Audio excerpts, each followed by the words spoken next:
What is up, everybody? Welcome back to another edition of the Sheehan Show with me, Sean Sheehan, here on Sherdog.com. And I'm absolutely delighted to be joined today by the man who has gone from an industrial estate in Castle Dawson to the main event of the SSC Arena, Paul Hughes. Big news, Paul. How are things? Are you good? Not too far, about 2.5 weeks out now. How are you feeling? Good, man. Good. We're getting close. I'm definitely in the thick of it here in fight camp, but very normal life it feels like now, being my 5th fight in 13 months. So everything's going the way it should be. Most important question to ask you straight off the top, is the Lifestyle Sports sponsorship coming in for this fight, or is it, are you still waiting on it? Shane Todd, he stole the sponsorship from me. So, yeah. Not getting that, unfortunately. No, next time, though, baby. What's it like being? Obviously, you started your own podcast, and congratulations on that. You did a great job with it. But there seems to be a great scene in Ulster at the moment with all the different podcasts coming out. It feels like every time I flick through some TikTok or Facebook or whatever, there's a clip coming up for one of them. It must be great to be part of that now. Yeah, absolutely. Look, I'm only dipping my feet in. It's a new venture for me.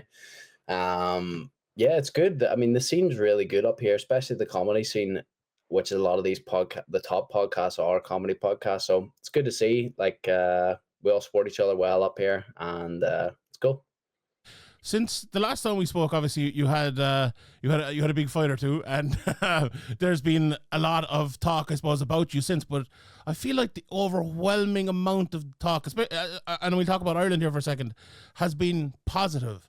And for a good long while there's been a lot of negativity around Irish MMA, as we know. Even you were on Off the Ball last week, they've covered obviously the McGregor situation, which has been very negative, his own things, and then obviously they had Will Fleury on, they kind of berated him about, drugs and everything like that. But when you came on, it was a real positive sort of thing, I thought, and it was very, very much putting you as the guy who is leading the next wave of MMA, but in a different way and in a more positive way.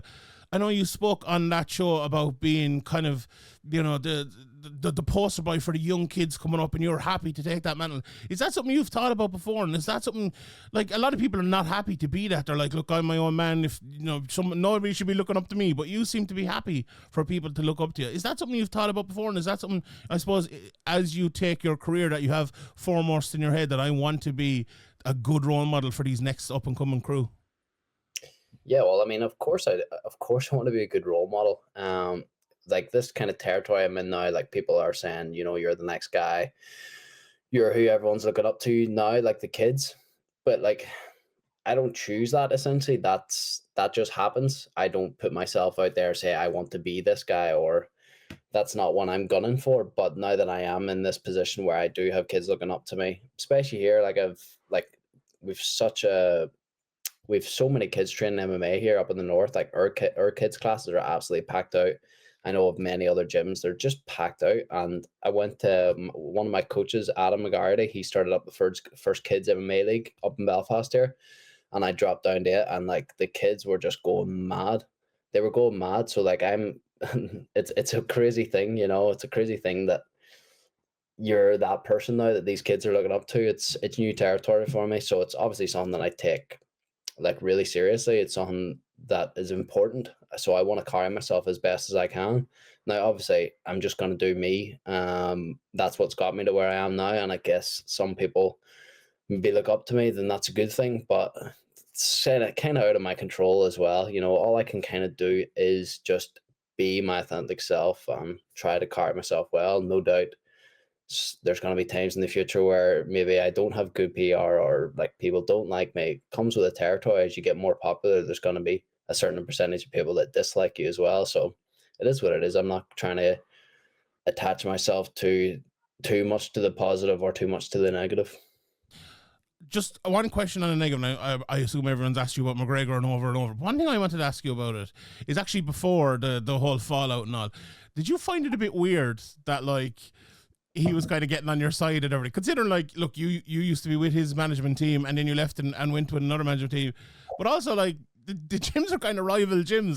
Joe McColgan is one of your best guys, and he was known as the SVG hunter for years and everything. Did you always find that a bit weird, the whole McGregor connection before the fallout and everything?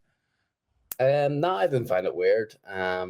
I kind of see, to be honest, how I've always viewed it here. Like any guys who are kind of fighting professionally here, especially getting up to a higher level, I kind of see us in a way as one team.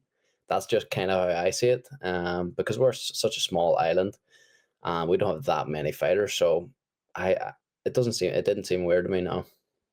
I suppose on the positive side of it, then how good has it been over the last few months to see the likes of Reese winning and Kalen, and it feels like it's a great wave of Irish MMA at the moment. There's been a lot of big wins and a lot of big performances like yours against Usman Nurmagomedov. Is that something? I know I was watching one of your vlogs the other day and seeing even like Tiernan and Ryan Curtis and stuff coming into the gyms. You know, both of those lads have won their own fights. Let's put it in different ways over the last couple of months. How good is it to kind of, we talked about the negativity, and there can be a lot of negativity, but the positivity, I suppose, in Irish MMA at the moment, is that something you're kind of feeding off of? Yeah, absolutely. Look, things are looking good. Reese and Kalen winning there was just so amazing. Especially Reese obviously being like a close friend of mine and a teammate. So having been in the gym with him every day as he is, having that climb back, to see him finally put it all together and to show what he can do in the world stage was just, it was incredible. Like, it was really emotional actually to, excuse me, to watch him get his hand raised, because I know how much it means to him, but also how much it means to my team, because Pat and Shando and Adam, like they are all in as much as we are, and they put so much into every single one of us. So to see them get the win also was very good. Yeah, and I can hear to that too, because the last Cage Warriors fight that Reese had, I was standing behind yourself and Joe, and I took the picture of you looking on at Reese afterwards. Like, it must be amazing, like, for Reese, because like he was on such an unfortunate run. Obviously, he'd went 0-4 in the UFC. Like, the pressure that must be on him. Were you inspired by that performance? Because it wasn't your go out there and like tip tap and win the decision sort of performance, was it? He went straight at him, brave as a lion, and took the fight away from him. Is that the sort of stuff that you're at home or in the arena and you get inspired by?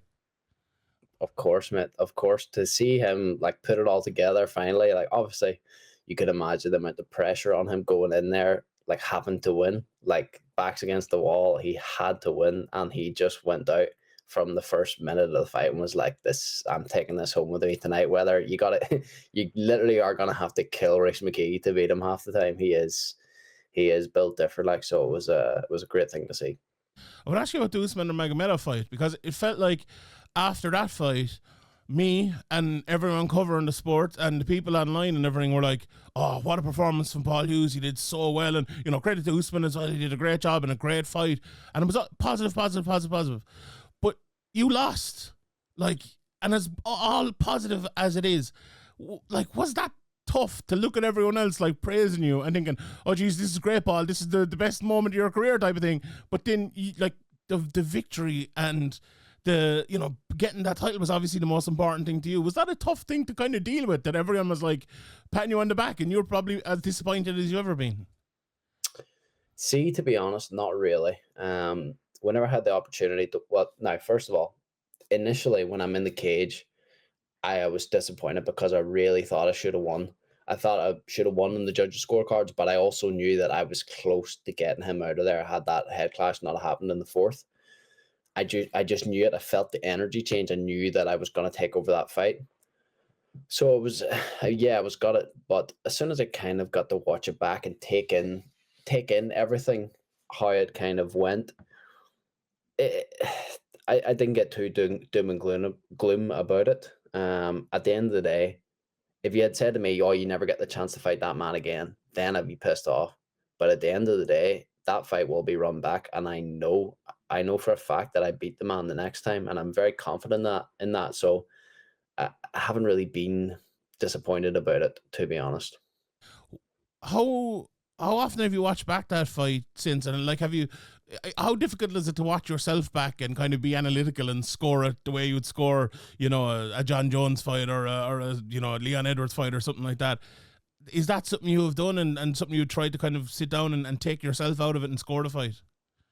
Yeah, of course, of course. I'm trying to look at that from the other team's perspective as well, and I can see where his argument would be too. And I've thought so far ahead as, like, you know, we're preparing for the next fight, what his game plan would be if he was fighting me and vice versa. Yeah, look, I haven't watched it in some time. It's been months, but I remember at the time watching it back a lot, and I mean, I just think, not to get back into it again, obviously the scorecards were ridiculous, but uh, it doesn't faze me that much now because I do know that I'm going to be able to run that one back, hopefully, at the end of the year. So that mindset is one thing to have, but then you have another fight. Like, it's something I've talked about a lot in the podcast recently about guys, say like Steve Ercik is a good example. He fought Pantoja, almost beat him, was so close, and it felt like the mindset was like, right, I have one more fight and then I'll fight him again. But then he lost his next fight. You know, even Leon Edwards, he was there on the mountaintop, right, I'll have one more fight and I'll fight for a title again. He lost as well.